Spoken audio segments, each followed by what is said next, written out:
बिस्मिल्लाहिर्रहमानिर्रहीम। गाज़ी खान जमाली मरकज़ी general secretary पेटे सिंध। जी त दोस्तों अॼु असांजी सोशल मीडिया ते असांजे सेक्रेटरी एजुकेशन मोहतरम गुलाम अकबर लिगारी साहब जो वॉइस मैसेज हलियो आहे। असां ॿुधो आहे उहो मैसेज जंहिंमें उहे ज़िला जिन में एप 7 ज़िलनि में लागू थियल आहे उन्हनि ज़िलनि जो जेके ज़िले जा जेके सदर साहिबान हुया उन्हनि असां सां राब्तो कयो आहे ऐं पूरी सिंध मंझां असां सां राब्ता थिया आहिनि। मां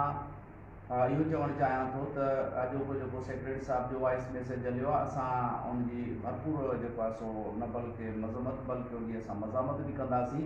ऐं दोस्तनि सिंध जे उस्तादनि खे असां करे ॾेखारींदासीं त सेक्रेटरी साहिब जो उन्हनि पाण असां सां इहे ॻाल्हियूं कयूं हुयूं त भई मां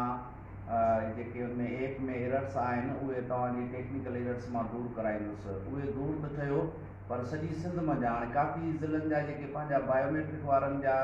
जेके हिन जा एजेंट आहिनि उन्हनि दोस्तनि जा बि इहे बयान आया आहिनि त 90-95% एप जेको आहे उहो कमु न पियो करे, यानी जेको बि दोस्त पंहिंजो एप इस्तेमालु करे पियो त उहो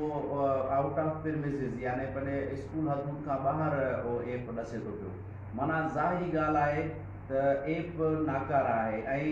काचो या कचो या हिकु डिज़र्ट एरिया आहे, उमरकोट आहे, थर आहे, कंबर ज़िलो आहे, दादू ज़िले जो काछे जी पट्टी आहे, त शहरनि में बि हिननि जी नेटवर्क कमु नथो करे त बाक़ी इन्हनि ज़िलनि में जेको आहे जिन में इहे इलाइक़ा अचनि था उते कीअं एप इहो कमु कंदो। तंहिंजे करे मां अॼु सिंध जे सभिनी दोस्तनि खे कश्मीर खां कारूझर ताईं कराची खां सभिनी दोस्तनि खे मां इहो यकीन थो ॾियारियां त हीउ जेको एप वारो मामिलो आहे सेक्रेटरी साहिबु असांखे पाण हिकिड़ो मौक़ो फ़राहम करे ॾिनो आहे त असां इन एप ते जेको आहे कॾहिं बि ख़ामोश न रहंदासीं ऐं सवाल ई कोन थो पैदा थिए त सिंध जे कीअं बि हेठि 2 ॾींहंनि जी पघार थो चवे पर 1 ॾींहं जी पघार बि सिंध जे उस्ताद जी असां कटणु कोन ॾींदासीं। ऐं जेकॾहिं इहा ॻाल्हि सेक्रेटरी साहिबु 24 कलाकनि जे अंदरि मां चवांसि थो त 24 कलाकनि जे अंदरि जेकॾहिं पंहिंजे वॉइस मैसेज जी तब्दील न कयईं ऐं सिंध जे उस्तादनि सां मुखातिब न थियो त असां पेटियल पंहिंजो तनज़ीम लाइअमल जेको आहे उहा जोड़ींदी ऐं इंशाअल्लाह ताला असां सिंध जे उस्तादनि सां गॾु आहियूं। को बि दोस्त जेको आहे सो मायूस न थिए ऐं हीउ एप छा असां इन मामले ते दमादमस्त कलंदड़ छा बल्कि कराची जा रोड, कराची जी प्रेस क्लब ऐं असां हूंदासीं ऐं कॾहिं बि दोस्तनि खे उस्तादनि खे असीं अकेलो न छॾींदासीं, नंढिड़ो न छॾींदासीं ऐं करे ॾेखारींदासीं सिंध जे उस्तादनि सां पेटियल मर्कज़ उस्तादनि जे मसइलनि खां गाफ़िल आहे, बाख़बर आहे। ऐं मां वरी हिकु दफ़ो सेक्रेटरी साहिब खे चवां थो पंहिंजो जेको इहो अॼोको सोशल मीडिया ते आयल वॉइस मैसेज आहे उस्ताद दुश्मनी ते मुनसिर आहे, तालीम दुश्मनी ते मुनसिर आहे, पाण हिकिड़ो तालीम याफ़्ता आहे, हिकिड़ो अदबी लॾे सां वास्तो रखे थो ऐं अहिड़े क़िस्म जो वॉइस मैसेज असीं सम्झूं था उस्तादनि जे लाइ ईअं सम्झो त हिकिड़ो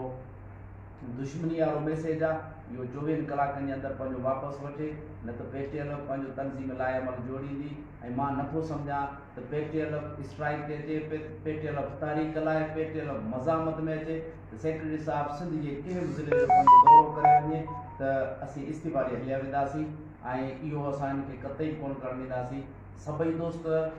जेको आहे सो तव्हां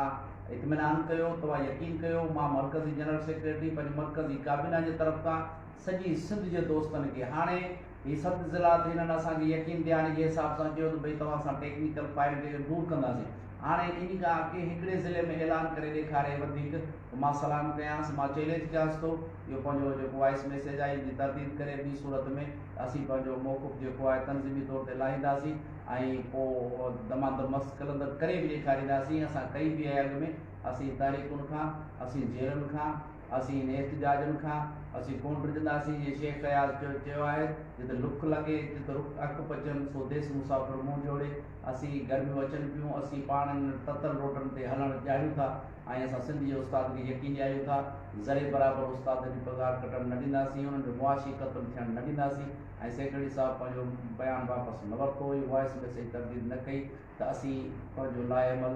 जल्दी 24 कलाकनि जे अंदरि तव्हांखे ॿुधाईंदासीं इंशाअल्लाह ताला। उस्ताद हितां ज़िंदाबाद, पेटियल ज़िंदाबाद।